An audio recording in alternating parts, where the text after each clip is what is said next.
Now today let's start with chapter number 3, the atmosphere. Atmosphere क्या होता है? एक थिक ब्लैंकेट ऑफ एयर होता है जो आपके अर्थ को सराउंड करता है. जो अर्थ क्या है हमारा, एक सराउंडेड है with a huge blanket of air जिसे हम एटमॉस्फेयर कहते हैं. ये वाइटल है for the survival of life. ये अर्थ को एक यूनिट कार्बन बनाता है क्योंकि हमें क्या देता है, एयर जो हम ब्रीथ करते हैं, और हमें प्रोटेक्ट करता है from harmful effect of sun. Without this blanket of protection हम एक बेक्ड हो जाते हैं, हम मतलब जिंदा ही जल जाते by scorching heat of sun during day and frozen during night. The atmosphere keeps the temperature of the earth moderate. हमें ये पॉसिबल बनाता है कि हम इसमें रह सकें. हम बात करेंगे कॉम्पोजिशन ऑफ एटमॉस्फेयर की. The air we breathe is a mixture of many gases, nitrogen, oxygen. सबसे ज्यादा आपको क्या दिखेगी? नाइट्रोजन दिखेगी, ठीक है, और फिर आपको ऑक्सीजन 21% और अदर गैसेस में, जिसमें आपकी क्या आ जाती है, कार्बन डाइऑक्साइड, हीलियम, ओजोन आते हैं. Apart from these, tiny dust particles and water vapours are also present in the atmosphere in very small. बहुत छोटी क्वांटिटी में भी ये प्रेजेंट है. And nitrogen is the most abundant gas जो आपके एटमॉस्फेयर में प्रेजेंट है, जो एसेंशियल है for the survival of plant. They can not take nitrogen directly from the air. देखो, नाइट्रोजन को हम डायरेक्टली नहीं ले सकते, and they can get nitrogen directly from the air. और इनको कहाँ से मिलती है? प्लांट्स को nitrogen directly from the air. Oxygen is second most plentiful gas जो आपकी प्रेजेंट है एयर में. ऑल लिविंग थिंग्स जो होते हैं वो ब्रीथ करने के लिए ऑक्सीजन लेते हैं, चाहे वो एनिमल्स हो. ग्रीन ट्रीज भी क्या करते हैं, कार्बन डाइऑक्साइड को एब्जॉर्ब करते हैं फ्रॉम द एयर और रिलीज करते हैं ऑक्सीजन. ये ऑक्सीजन कंटेंट जो होता है एयर का वो बैलेंस रहता है, और जो इंक्रीजिंग डिफॉरेस्टेशन है वो डिस्टर्ब करता है बैलेंस. अब हम ग्रीन हाउस इफेक्ट और ग्लोबल वार्मिंग की बात करते हैं.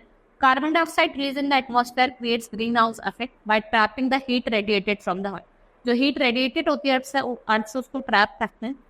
And temperature on the earth suitable for survival of living being. Therefore जो कार्बन डाइऑक्साइड है उसको ग्रीन हाउस गैस कहा जाता है. Without the earth would have been too much cold to sustain.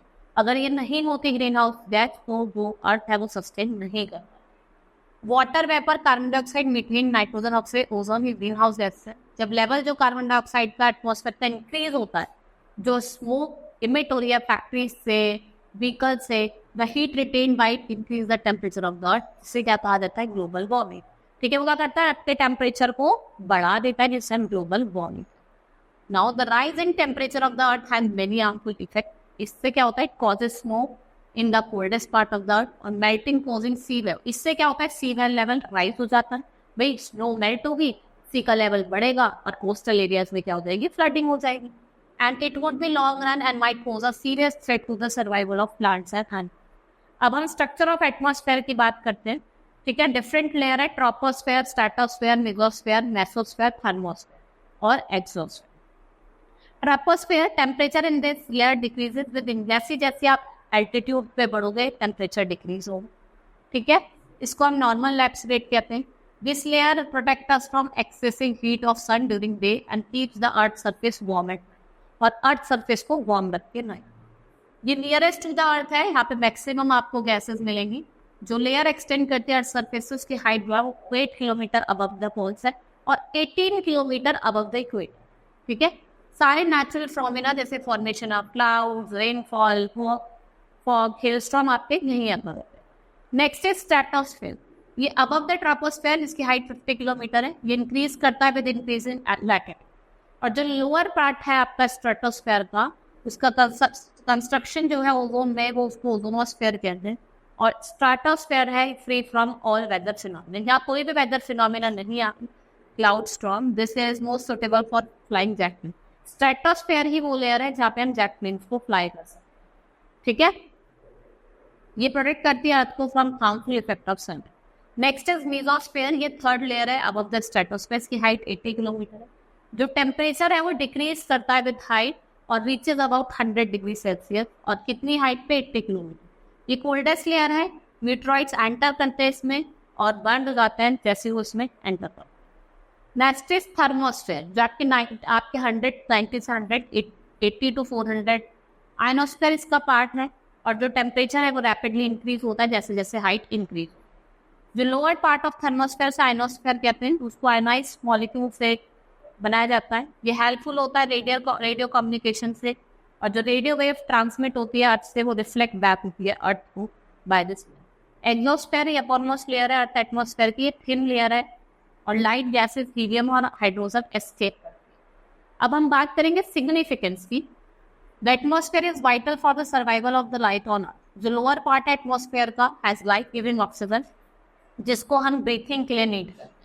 Nitrogen और carbon monoxide they are needed by plants for their growth. और जो carbon dioxide होती है वो कंट्रोल करती है अर्थ का temperature by absorbing heat radiated from the surface. Like carbon dioxide water vapour in the atmosphere, ये हेल्प करते हैं to keep the earth warm. Earth atmosphere prevent करता है सन से, जो सन की हार्मफुल अल्ट्रावायलेट रेडिएशन है उससे हमें बचाता है। और जो डस्ट पार्टिकल्स प्रेजेंट है आपके एटमॉस्फेयर में वो act as a condensation nuclear और एक इंपॉर्टेंट रोल प्ले करता है इन कॉजिंग प्रेसिपिटेशन। ठीक है, atmosphere soften sun rays during the day. The change of weather and climate is due to presence of atmosphere. जो चेंज होता है वेदर में, क्लाइमेट में, वो किसकी वजह से होता है? Due to presence of atmosphere. और जो प्रेजेंस होता है वाटर वेपर का causes condensation and precipitation. Atmosphere also protect life of the earth from falling मीटवर्क।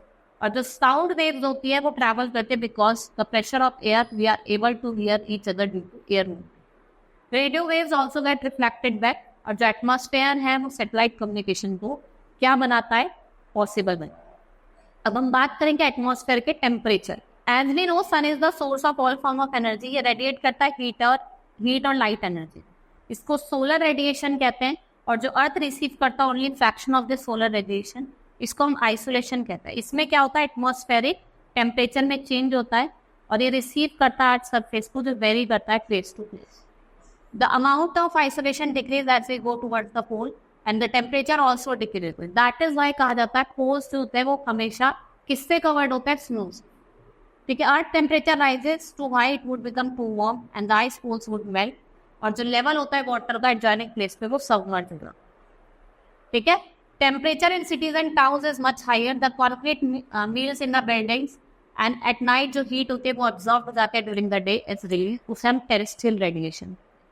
ठीक है, क्राउडेड हाई बिल्डिंग सिटीज में जो टाउन्स होते हैं वो वार्म एयर को ट्रैप करते हैं और टेम्परेचर को रेज करते हैं। Next is measurement of temperature. Instrument का जो हम यूज करते हैं वो है थर्मोमीटर। ये मोस्ट कॉमन टेम्परेचर स्केल है जिसको हम सेल्सियस और फ़ारेनहाइट में यूज करते हैं। On the Celsius scale melting point होता है वो 0 डिग्री होता है, बॉइलिंग पॉइंट 100 डिग्री। अगर हम फ़ारेनहाइट की बात करें 32 डिग्री फ़ारेनहाइट और 212 फ़ारेनहाइट। अनदर स्केल है जिसे हम केल्विन स्केल कहते हैं, जो साइंटिफिक पर्पस के लिए यूज करा जाता है। ठीक है, now heating of the atmosphere. The atmosphere is not heated direct. देखो डायरेक्टली तो हीट नहीं होता है। Heating of the atmosphere take place through following पर कंडक्शन। जो earth surface is heated by insulation, heated earth surface transfer heat to the lower layer of the earth. इस process को क्या कहा जाता है? Condensation. Convection, heated layer of the air move by convection current जो carry करती है heat upper layer of the atmosphere. Next is atmospheric pressure. Like all other matter air towards weight, और जो एयर अबव द प्रेशर वो great force से करते हैं, हम एटमॉस्फेरिक प्रेशर कहते हैं। इसको डिफाइन कहा जाता है pressure exerted by the weight of air on the अर्थ। जो एयर प्रेशर होता है वो हाईएस्ट होता है सी लेवल पर, डिक्रीज करता है with height. Air pressure also varies with temperature because of unequal heating of atmosphere. Temperature क्या करता है? इन्फ्लुएंस करता है एयर प्रेशर को। और टेम्परेचर जो होता है वो हाई होता है जब हीट क्या हो जाती है? वो एयर हीट हो जाती है, वो लाइट बन जाती है। ठीक है, the air is cool in area and have lower temperature. It is heavy air swing करती है और high pressure area create. And the air always moves from high pressure region to lower pressure region. Now measurement of atmospheric pressure हम किससे major करते हैं? Barometer से, जिसकी unit है वो एटमॉस्फेरिक प्रेशर की millibar. The height of 3 mm mercury column is barometer, वो इक्विवेलेंट होती है। और जो नॉर्मल एटमॉस्फेरिक प्रेशर होता है सी लेवल पे वो कितना होता है? About 76 centimetre of mercury column. ठीक है, now winds. The air is invisible when air blows, we easily feel the presence, इसको हम विंड कहते हैं। ठीक है, और जो वर्टिकल मूवमेंट है एयर की उसको हम एयर करंट कहते हैं। द स्पीड ऑफ विंड है वो ऑलवेज सेम रहती है, वो वेरी करती है विद द एटमॉस्फेरिक प्रेशर। जो मूवमेंट ऑफ विंड है उनको हमने क्लासिफाई करा है 3 मेजर टाइप में, planetary wind, seasonal wind. Planetary wind की हम बात करते हैं, कॉन्स्टेंटली पर्टिकुलर डायरेक्शन में होती है। ठीक है, the winds originate due to presence of permanent high pressure और लो प्रेशर। जब हाई प्रेशर और लो प्रेशर बेल्ट होती है तो आपकी प्लैनेटरी विंड्स होती है। ट्रेड विंड्स हो गई जैसे वेस्टर्ली और पोलर विंड, ये कैसे विंड है? ये आपके परमानेंट विंड। ठीक है, सीजनल विंड की हम बात करें, winds that have tendency to reverse their direction periodical, वो अपने डायरेक्शन को पीरियोडिकली क्या करते हैं? रिजर्व करते हैं few months of the year, and cooling of the earth surface and localise करता है difference in the atmospheric pressure.